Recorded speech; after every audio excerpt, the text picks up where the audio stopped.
ദുരന്തഭൂമിയിലെ സന്ദർശനത്തിന് ശേഷം പ്രധാനമന്ത്രി നരേന്ദ്രമോദി വയനാട് കൽപ്പറ്റ കളക്ടറേറ്റിൽ അവലോകന യോഗത്തിൽ പങ്കെടുക്കുകയാണ്. മുഖ്യമന്ത്രി പിണറായി വിജയൻ അടക്കമുള്ളവർ യോഗത്തിലുണ്ട്. ഗവർണർ ആരിഫ് മുഹമ്മദ് ഖാൻ, കേന്ദ്രമന്ത്രി സുരേഷ് ഗോപി എന്നിവരും ഈ യോഗത്തിൽ പങ്കെടുക്കുന്നു. 2000 കോടി രൂപയുടെ പാക്കേജ് എന്ന ആവശ്യമാണ് ഈ യോഗത്തിൽ കേരളം മുന്നോട്ട് വെച്ചിരിക്കുന്നത്. റിയാസ് KMR വിവരങ്ങളുമായി ചേരുന്നു. റിയാസ്, എങ്ങനെ പുരോഗമിക്കുന്നു യോഗം? പ്രധാനമന്ത്രി എപ്പോൾ മടങ്ങും? ഇന്ന് തന്നെ ഒരു പ്രഖ്യാപനം ഉണ്ടാകുമോ, അതോ ഡൽഹിയിലെത്തിയ ശേഷമായിരിക്കുമോ ഇക്കാര്യത്തിൽ വിശദമായൊരു പാക്കേജ് പ്രഖ്യാപിക്കുക?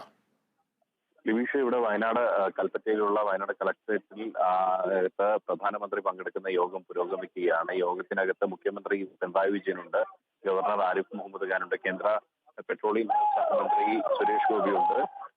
അങ്ങനെയുള്ള എല്ലാവരും ഉണ്ട് എന്നുള്ളതാണ്. ഇപ്പോൾ യോഗം പുരോഗമിച്ചുകൊണ്ടിരിക്കുന്നു. ഈ യോഗത്തിൽ കൃത്യമായി തന്നെ ഈ ഒരു വയനാട് ദുരന്തത്തിന്റെ വ്യാപ്തി സംബന്ധിച്ച കാര്യങ്ങളെല്ലാം തന്നെ പ്രധാനമന്ത്രിക്ക് മുൻപിൽ വിശദീകരിച്ചിട്ടുണ്ട്. ഒപ്പം ഇതോടൊപ്പം തന്നെ മറ്റ് കാര്യങ്ങൾ, അതായത് ഈ ദുരന്തത്തിന്റെ ആഴം എത്രമാത്രമുണ്ട് എന്ന് വിശദമാക്കുന്ന വീഡിയോ ദൃശ്യങ്ങളടക്കം പ്രധാനമന്ത്രിക്ക് കാണിച്ചു കൊടുത്തു. ഇനിയിപ്പോൾ അല്പസമയത്തിനകം തന്നെ പ്രധാനമന്ത്രി അവിടെ നിന്നും ഇറങ്ങും എന്നാണ് വ്യക്തമാക്കുന്നത്. നേരത്തെ നിശ്ചയിച്ചതിലും 1 മണിക്കൂറിലേറെ പ്രധാനമന്ത്രിയുടെ വയനാട് സന്ദർശനം നീളുന്ന ഒരു സാഹചര്യമാണ്. കാരണം അദ്ദേഹം ദുരന്തബാധിത മേഖലയിൽ ഏറെ നേരം ചെലവഴിച്ചു. ദുരന്തബാധിതർക്കൊപ്പം ഏറെ നേരം ചെലവഴിച്ചാണ് പ്രധാനമന്ത്രി വയനാട്ടിൽ നിന്നും അല്പസമയത്തിനകം മടങ്ങാൻ ഒരുങ്ങുന്നത്. ഇപ്പോൾ ഈ യോഗം നടന്നുകൊണ്ടിരിക്കുകയാണ്. യോഗത്തിൽ പ്രധാനമായും കേരളം ഉന്നയിക്കുന്ന ആവശ്യം എന്ന് പറയുന്നത് വയനാടിന്റെ ഒരു പുനരധിവാസ പ്രക്രിയക്കായി, പുനർനിർമ്മാണ പ്രക്രിയകൾക്കായി 2000 കോടിയിലധികം രൂപ കേന്ദ്രത്തിന്റെ സഹായം അനിവാര്യമാണ് എന്ന കാര്യമാണ് പ്രധാനമായും കേരളം ഉന്നയിക്കുന്നുണ്ട്. മുഖ്യമന്ത്രിയും ഒപ്പം തന്നെ ചീഫ് സെക്രട്ടറി ഡോക്ടർ വി വേണുവുമാണ് ഇക്കാര്യം ഉന്നയിക്കുന്നത്. ഇപ്പോൾ നമുക്ക് ആ ദൃശ്യത്തിൽ നിന്ന് കാണാം, ഡോക്ടർ വി വേണുവാണ് ഇക്കാര്യങ്ങൾ പ്രധാനമന്ത്രിയോട് പ്രധാനമായും ഉന്നയിക്കുന്നത്. കൃത്യമായ രീതിയിൽ ഈ ദുരന്തത്തിന്റെ വ്യാപ്തിയെല്ലാം തന്നെ അതിൽ നിന്നും വ്യക്തമാക്കുന്നു. പ്രധാനമന്ത്രിയുടെ ഇരുവശങ്ങളിലുമായി ഒരു ഭാഗത്ത് മുഖ്യമന്ത്രി പിണറായി വിജയനുണ്ട്, മറുഭാഗത്ത് ഗവർണർ ആരിഫ് മുഹമ്മദ് ഖാനുണ്ട്, തൊട്ടപ്പുറത്തായി കേന്ദ്ര സഹമന്ത്രി സുരേഷ് ഗോപിയുണ്ട്. മറ്റ് ഉദ്യോഗസ്ഥരും ജനപ്രതിനിധികളും എല്ലാം തന്നെ താഴെയാണുള്ളത്, മന്ത്രിമാരും എല്ലാം തന്നെ താഴെയാണുള്ളത്.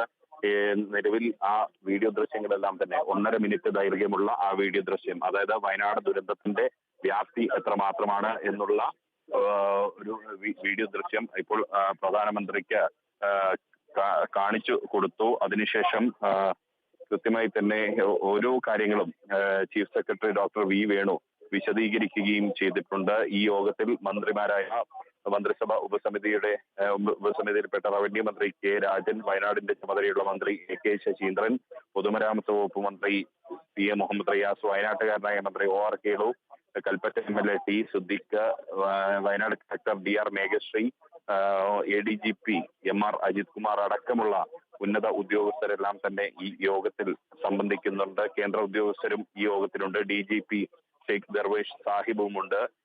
ഇപ്പോൾ ഈ യോഗം പുരോഗമിച്ചുകൊണ്ടിരിക്കുകയാണ്. ഈ യോഗം ഇപ്പോൾ ആ ഒരു വീഡിയോ പ്രദർശനം എന്തായാലും പൂർത്തിയായിട്ടുണ്ട്. കാരണം എങ്ങനെയാണ് ഈ ദുരന്തത്തിന്റെ ഒരു തുടക്കം, എവിടെ നിന്നാണ് തുടങ്ങിയ കാര്യങ്ങളെല്ലാം നേരത്തെയും പോലീസ് ഉദ്യോഗസ്ഥരും സൈനികരും ചേർന്ന് ബേലി പാലത്തിന് സമീപം കൃത്യമായ ഒരു ഉരുൾപൊട്ടലിന്റെ ഒരു സ്കെച്ച് തയ്യാറാക്കിക്കൊണ്ട് തന്നെ പ്രധാനമന്ത്രിക്ക് ഇക്കാര്യം വിശദീകരിച്ചു കൊടുക്കുന്ന ഒരു സാഹചര്യം ഉണ്ടായിരുന്നു. പുഞ്ചിരിമട്ടത്ത് അമ്പലക്കുന്നിന്റെ ആ പരിസരത്ത് നിന്നുമുള്ള പ്രഭവ കേന്ദ്രത്തിൽ നിന്നും ഉരുളൊലിച്ചു വന്ന മുണ്ടക്കൈ പ്രദേശത്തെ പൂർണ്ണമായും കവർന്നെടുത്ത് ചൂരൽമലയുടെ ഭാഗങ്ങളെയും കവർന്നെടുത്തുകൊണ്ടുള്ള ആ ദുരന്തം, അതിനുശേഷം 400-ലധികം പേരുടെ മരണം അതിനിടയാക്കിയ, നിരവധി പേർക്ക് പരിക്കേൽക്കാനിടയാക്കിയ 130-ലധികം ആളുകളെ ഇതുവരെ കാണാതാവുന്നതിന് ഇടയാക്കിയ ആ മഹാദുരന്തത്തിന്റെ വ്യാപ്തി എത്രമാത്രമുണ്ടെന്ന് പ്രധാനമന്ത്രിക്ക് നേരത്തെ തന്നെ കാണിച്ചു കൊടുത്തിരുന്നു. ഇവിടേക്ക് എത്തുമ്പോൾ വ്യോമ നിരീക്ഷണത്തിലൂടെ ഇതിന്റെ നാശനഷ്ടങ്ങൾ എത്രയുണ്ടെന്ന് പ്രധാനമന്ത്രി കണ്ടറിഞ്ഞു. അതിനുശേഷം അദ്ദേഹം 1/2 കിലോമീറ്ററോളം ദൂരം നടന്നുകൊണ്ട് ഈ ഒരു ദുരന്തത്തിന്റെ വ്യാപ്തി നേരിട്ട് കണ്ടറിയുന്ന ഒരു സ്ഥിതി ഉണ്ടായിരുന്നു. അദ്ദേഹം വേലിപ്പാലത്തിലൂടെ നടന്നു, വെള്ളാർമല സ്കൂളിന്റെ പരിസരത്തോടുകൂടി നടന്നു. അതിനുശേഷമാണ് അദ്ദേഹം നേരെ മേപ്പാടിയിലെ ദുരിതാശ്വാസ ക്യാമ്പിൽ സെന്റ് ജോസഫ് സ്കൂളിലെത്തി അവിടെയുള്ള ആളുകളുമായി സംസാരിച്ചത്. ഹാനിയടക്കമുള്ള ദുരന്തബാധിതരോട് അദ്ദേഹം സംസാരിക്കുകയും അവരെ സാന്ത്വനിപ്പിക്കുകയും ചെയ്യുന്ന ഒരു കാഴ്ച നമ്മൾ കണ്ടതാണ്. അതിനുശേഷം അദ്ദേഹം വിംസ് ആശുപത്രിയിലെത്തി ചികിത്സയിൽ കഴിയുന്നവരെ സാന്ത്വനിപ്പിച്ചു. പിഞ്ചു കുഞ്ഞുങ്ങളെ അടക്കം കൈകളിൽ എടുത്തുകൊണ്ട് അദ്ദേഹം സാന്ത്വനിപ്പിക്കുന്ന ഒരു രംഗം, വാത്സല്യത്തോടുകൂടി ചേർത്ത് പിടിക്കുന്ന ഒരു രംഗം മലയാളി കണ്ടു. അതുകൊണ്ട് തന്നെ ഏറെ പ്രതീക്ഷയാണുള്ളത്. ഈ പ്രധാനമന്ത്രിയുടെ ഇടപെടൽ കാണുമ്പോൾ കേരളത്തിന് പ്രതീക്ഷകൾ ഏറെയാണ്. കാരണം ഈ ഒരു മഹാദുരന്തം, കേരളം കണ്ട സമാനതകളില്ലാത്ത ദുരന്തം, ഈ ദുരന്തത്തിൽ കേന്ദ്ര സഹായം എന്തായാലും കൂടുതലായി ഉണ്ടാകുമെന്നുള്ളൊരു പ്രതീക്ഷ ഉണ്ടാവുന്നുണ്ട്. ഇപ്പോൾ യോഗം വയനാട് കളക്ടറേറ്റിൽ പുരോഗമിക്കുകയാണ് ലതീഷ്. റിയാസ്, നിശ്ചയിച്ചതിലും കൂടുതൽ സമയം പ്രധാനമന്ത്രിയുടെ സന്ദർശനം നീണ്ടു. അദ്ദേഹത്തിന് ഈ ദുരന്തത്തിന്റെ വ്യാപ്തി നേരിട്ട് മനസ്സിലാക്കാൻ സാധിച്ചു. സംസ്ഥാന സർക്കാരും ആ ദുരന്തത്തെ എത്രത്തോളം ആ മേഖലയെ ബാധിച്ചിട്ടുണ്ട് എന്നുള്ള കാര്യത്തിൽ കൃത്യമായൊരു അവതരണം നടത്തി. എന്തായിരിക്കും പ്രധാനമന്ത്രിയുടെ പ്രതികരണം എന്നതിലേക്കാണ് ഉറ്റുനോക്കുന്നത്. മന്ത്രിസഭാ ഉപസമിതി ഇക്കാര്യത്തിൽ ഔദ്യോഗികമായ ഒരു വിശദീകരണം ഇന്ന് നൽകുമോ? തീർച്ചയായും പ്രധാനമന്ത്രിയുടെ സന്ദർശനത്തിന് ശേഷം, പ്രധാനമന്ത്രി മടങ്ങിയതിനു ശേഷം മന്ത്രിസഭ ഉപസമിതി ഒരു ചെറിയ ഏതാനും മിനിറ്റുകൾ ഒരു യോഗം ചേരും. അതിനുശേഷം നേരത്തെ സാധാരണ മന്ത്രിസഭാ ഉപസമിതി മാധ്യമങ്ങളെ കാണാറുള്ളത് വൈകിട്ട് 5 മണിയോടുകൂടിയാണ്. പ്രധാനമന്ത്രി നേരത്തെ നിശ്ചയിച്ചതിലും 1.5 മണിക്കൂർ ഇപ്പോൾ പ്രധാനമന്ത്രിയുടെ സന്ദർശനം നീളുകയാണ്. 1.5 മണിക്കൂറിലധികം നീളുകയാണ്.